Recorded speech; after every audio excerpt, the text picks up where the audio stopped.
पहले तो जिसका कोई लिंक नहीं है, प्रधानमंत्री जो बातें बोले हैं जी मैनिफेस्टो को लेकर के, 25 गारंटी को लेकर के, उनकी व्याख्या खुद नहीं कर दी है, व्याख्या कर दी अलग से ही। और व्याख्या इस प्रकार की की जो मजाक उड़ गई उनकी खुद की, जिन्होंने व्याख्या की है उनकी मजाक उड़ रही देश भर के अंदर। ये क्या तरीका है? मंगलसूत्र छीन लिया जाएगा, प्रधानमंत्री ने राजस्थान में अब मंगलसूत्र का कहा है या क्या कहा है, मैं उनमें नहीं जाना चाहता। हमें चुनाव लड़ना विकास पर, जी हमें चुनाव लड़ना है जो देश में इश्यू है। इश्यू क्या है? बेरोजगारी का है। इश्यू क्या है? महंगाई का है। इश्यू क्या है? गरीब अमीर में खाई बढ़ती जा रही है। अर्थव्यवस्था किस प्रकार सुधरे उनके हित में। इश्यू मतलब मेन वो है, देखो। और उसको ही खींच करके जानबूझ के ले आ रहे हैं, मंगलसूत्र की व्याख्या कर रहे हैं। मैनिफेस्टो से क्या संबंध है? 0.1% भी उसमें कुछ ध्वनि नहीं निकलती है। लेकिन सर सवाल तो ये भी हो रहा है कि कांग्रेस के जो है नेता जैसे अगर सरकार में कहीं पर जीत भी गए तो वो लोगों की संपत्ति बांट देंगे। ये इस तरीके से बातें हो रही हैं। इस प्रकार मजाक हो रही है। इस प्रकार प्रधानमंत्री मोदी जी बोलेंगे, किसी को यकीन नहीं था। पहली बार जब वो बोले हैं, अभी तक लोग उन पर विश्वास कर रहे थे। पहली बार ऐसा हुआ है कि जब ये इस प्रकार की भाषा बोलने लगे हैं, संपत्ति इकट्ठी करेंगे, मंगलसूत्र इकट्ठे करेंगे, ज़्यादा बच्चे पैदा करने वालों को बांट देंगे, जो कुछ उन्होंने किया ना, उससे मैं समझता हूँ पहली बार प्रधानमंत्री जी की क्रेडिबिलिटी बहुत धक्का लगा है। लोगों को विश्वास कम हुआ कि जो कहते हैं वो नहीं, सच्चाई नहीं है, ये असत्य बोलते हैं। पहली बार बड़े रूप में, छोटे मोटे तो चलते रहते थे कमेंट, पहली बार जो भाषण दिया गया है बांसवाड़ा के अंदर, टोंक के अंदर, जिस व्याख्या की गई है मंगलसूत्र की भी और ये बांटने वाली बातें, इन तमाम बातों से मैं समझता हूँ मोदी जी खुद बहुत डैमेज हो गए हैं। लोग समझ गए हैं इस प्रकार प्रधानमंत्री बोल सकते हैं क्या। और फिर जो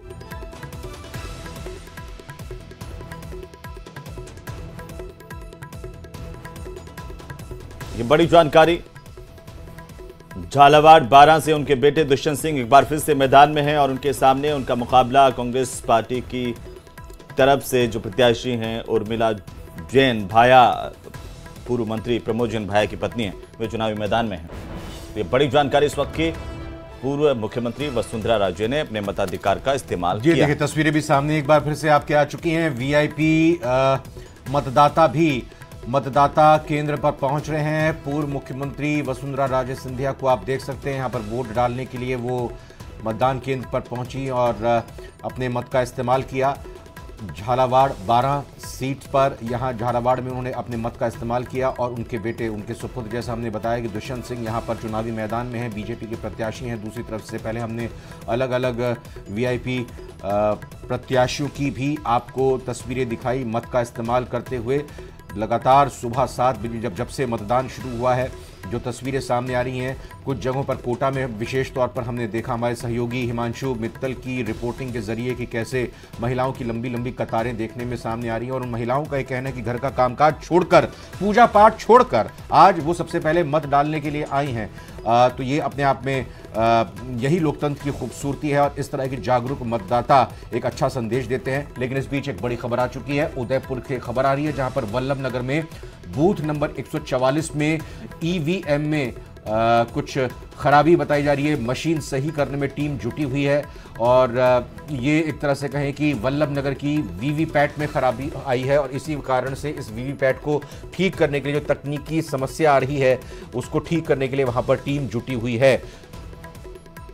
तो वल्लभ नगर से ये बड़ी जानकारी सामने आ रही है और वीवीपैट जो है उसमें जहां पर्ची निकलती है, हाँ। उसमें कुछ तकनीकी खामी की बात सामने आ रही है। बूथ संख्या 144 से इस वक्त की सबसे बड़ी खबर है। मशीन को ठीक करने की कोशिश लगातार की जा रही है और हम लगातार आपसे अपील करते हैं कि आप अपने घरों से निकलिए, वोट डालिए और सेल्फी लेकर के जो तस्वीर है वो न्यूज़ 18 राजस्थान को भेज दीजिए, ताकि हम आपकी तस्वीर को दिखाएंगे टीवी स्क्रीन पर और बताएंगे कि आपने कैसे वोट किया है।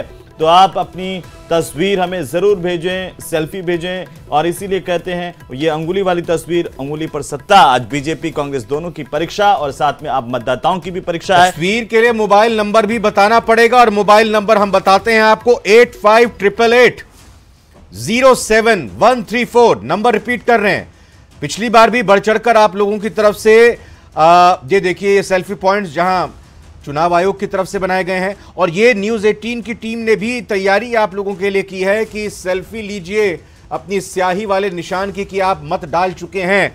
आप अपनी तस्वीर हमें व्हाट्सएप कीजिए, हमारा नंबर है 8588807134। और ये देखिए बीजेपी अध्यक्ष सीपी जोशी की भी तस्वीर आप देख सकते हैं। चित्तौड़गढ़ से प्रत्याशी हैं, लाइन में लगे हुए हैं, कतार में लगे हुए हैं, और चित्तौड़गढ़ मेवाड़ की ही पहनावे के साथ, पगड़ी के साथ, क्योंकि राजस्थान में अलग अलग जगहों पर आप जाते हैं तो वहाँ का पहनावा और वहाँ की पगड़ी भी अलग होती है। बिल्कुल पारंपरिक वेशभूषा में सज धज कर तैयार होते हुए, कतार में लगते हुए सीपी जोशी को आप देख सकते हैं। यहाँ जो बाकी वोटर्स भी हैं वो उनके साथ हाथ मिलाते हुए, उनका अभिनंदन करते हुए, फोटोग्राफ्स वहाँ पर लेते हुए, और बिल्कुल शालीनता के साथ सीपी जोशी कतार में लगे हुए हैं। यहाँ चित्तौड़गढ़ की ये जंग है बीजेपी के लिए, सीपी जोशी के लिए, क्योंकि सीपी जोशी एक बार फिर से चुनावी मैदान में है। एक तरह से कहें कि पिछली बार का चुनाव वो जीते थे और इस बार फिर से पार्टी ने उन पर भरोसा जताया है। वैभव गहलोत को सुन लेते हैं, वो क्या कह रहे हैं। कांग्रेस पार्टी को आशीर्वाद दीजिए। पूरे राजस्थान में एक अच्छा माहौल है। जालोर सिरोही में जिस तरीके से जनता ने जो आशीर्वाद और प्यार दिया है, और जिस तरीके से जालोर सिरोही में लोगों में उत्साह है कांग्रेस पार्टी प्रति, आश्वस्त हैं अपनी जीत को लेकर, और कोई संदेश बिल्कुल 100% आश्वस्त हैं। जालोर सिरोही में इस बार जनता लोकसभा चुनाव में बदलाव कर रही है। इस वक्त मेरे साथ में वैभव गहलोत मौजूद हैं, जालौर से उम्मीदवार हैं, लेकिन तो वैभव गहलोत अपना वोट डालने के लिए पहुंचे थे, उनकी तस्वीर भी, और ये पूर्व मुख्यमंत्री अशोक गहलोत की, जिनके बेटे वैभव गहलोत इस बार जालोर सिरोही से प्रत्याशी हैं कांग्रेस पार्टी के। तो फिलहाल चित्तौड़गढ़ की तस्वीर एक बार फिर से आपकी टीवी स्क्रीन पर, जहां पर सीपी जोशी वोट डालने के लिए पहुंचे हैं, लाइन में खड़े होकर के अपनी बारी का इंतजार कर रहे हैं। भारतीय जनता पार्टी के प्रदेश अध्यक्ष होने के साथ साथ मौजूदा सांसद और भारतीय जनता पार्टी के प्रत्याशी भी हैं। तो परिवार के साथ यहाँ पहले घर पर पूर्व मुख्यमंत्री अशोक गहलोत ने अपने पूर्वजों को याद किया, नमन किया और पुष्पांजलि अर्पित करते हुए उनका आशीर्वाद दिया, और उसके बाद फिर मतदान के लिए वो रवाना हो गए। तो ये तस्वीरें एक्सक्लूसिव इस वक्त आप न्यूज़ 18 पर देख सकते हैं। वैभव गहलोत मौजूद जोधपुर में ही है, लेकिन प्रत्याशी जालोर सिरोही से हैं, चूंकि वोट उनकी जोधपुर में जाहिर तौर पर होगी, और इसी लिहाज से यहाँ अशोक गहलोत अपने पूरे परिवार के साथ देखे जा सकते हैं। वैभव गहलोत, उनकी पत्नी यहाँ मौजूद, और ये पूर्व मुख्यमंत्री अशोक गहलोत और उनकी पूरा परिवार यहाँ इस वक्त इकट्ठा एक छत के नीचे यहाँ अपने पूर्वजों का आशीर्वाद लेते हैं, और उसके बाद अपनी तरफ से प्रतिक्रियाएं भी दी गई चुनाव को लेकर। वैभव गहलोत अपनी जीत के प्रति आशान्वित नजर आए, वहीं पूर्व मुख्यमंत्री अशोक गहलोत यहाँ राजनीतिक बात अपने तरीके से कहते हुए।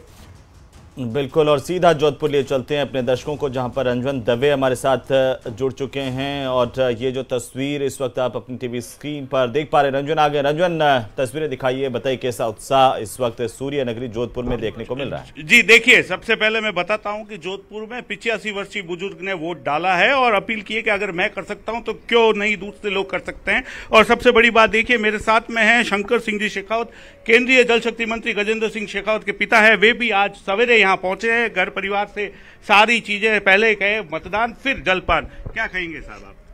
कहना कुछ नहीं, एक वोट दिया है, बस हो गया काम। यही काम करना था, इसलिए आए थे, देखे आ गए वोट। जनता को क्या कहेंगे?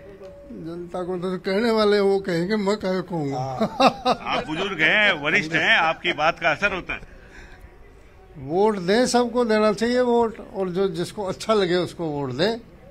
जी, ज्यादा से ज्यादा मतदान करावें, जितना भी हो देश के लिए, हित के लिए, वैसे ही वोट करें आप। वोट करें आप बताएं प्रवीण जी, क्या कुछ है? संविधान के द्वारा जो हमको अधिकार दिए गए हैं, उनका राष्ट्र हित में सदुपयोग करते हुए अपने जिम्मेवार नागरिक होने का कर्तव्य निभाना ही चाहिए। एक नागरिक के रूप में, देशभक्त नागरिक के रूप में मुझे सोचते हुए और देश हित में मतदान करना चाहिए।